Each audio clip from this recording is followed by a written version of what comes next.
All right, so today I'm interviewing Cali Nethercut-Wells. We went to the same undergraduate program together, and now she has been a certified athletic trainer for a year now. So I'm just going to ask you a few questions about evidence-based practice. The first one is, what is evidence-based practice to you? To me, so evidence-based practice would mean that you're using the research that has already been done and proven to be of some sort of benefit for a variety of things and actually using it in your own personal practice to benefit your client or your patient to the best of your ability. Okay. The second question is, how do you utilize evidence-based practice in the athletic training room?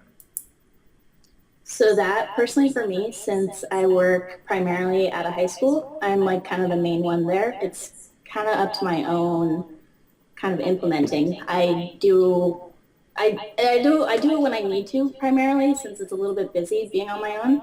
But if I come up with a case that I don't have personal experience with or I need more help with, besides from like consulting other athletic trainers, I'll also do the research. You do a wide variety of research and then you can still treat your patient without having like direct communication with another athletic trainer.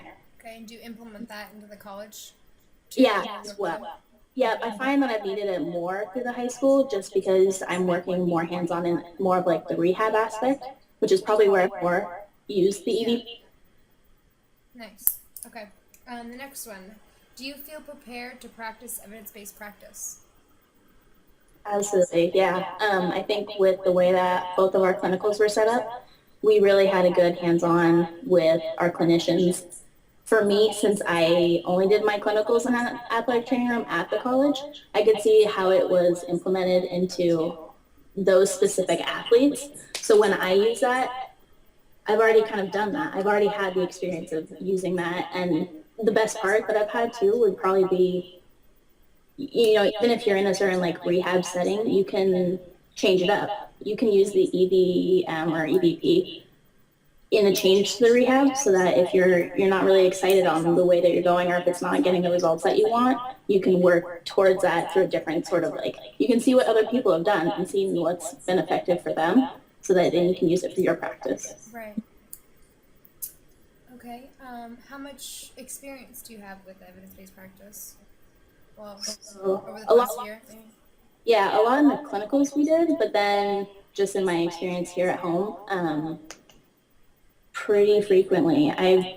Weekly, I would say even, not just because it's running into new things, but it's also like a fine tuning. You can almost use it as it's a sounding board without having someone else there. You guide your own research in it. So it's not necessarily what you're looking for, but it can also open like your eyes to a different viewpoint that you wouldn't have even come across from another person. And it can be so much more widespread. Okay. How has taking care of patients changed when using evidence-based practice? I think for me, knowing that my clinicals were just in the athletic training room, I can actually apply. Um, I can apply something that might not have necessarily been just to an athlete. It can be different parts to it, so that it gives me a wider range, I suppose. Um, it's been pretty easy to do so because when you have your communication with your athletes, so you know what they're feeling, you can yeah, and specifically, actually, what I would say, I guess, then for the private high school is that I have a lot of communication too with the parents. So you can almost like use that as a backup. You can get information to them, without actually seeing them. You can just email off the article, see how they feel about it, and have more communication in that way to like all parties. Okay. And the last question. Who do you think benefits most when they do adopt evidence-based practice? I don't know if it's something fair to say that it would just be most. I think that obviously you're aiming to just focus on your patient there. That is your ultimate goal, is to take care of them the best way you can. But in your own way, you're expanding your knowledge in it as well. Your experience with it, you're experiencing through someone else's experience. So, while yes, it ultimately can be used on your patient, it's if you kind of implement it properly at the right time. Nice. Is there anything else you'd like to say about EBP?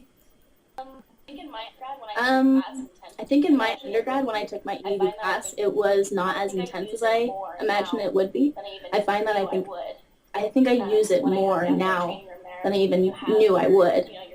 When I had the athletic training room there, when you have your, your clinicians to ask immediately, that's your sounding board instead of, research articles or anything like that. So now working on my own in like an athletic training room, or when it's my team, I don't necessarily have that. So I definitely would refer to like the articles more.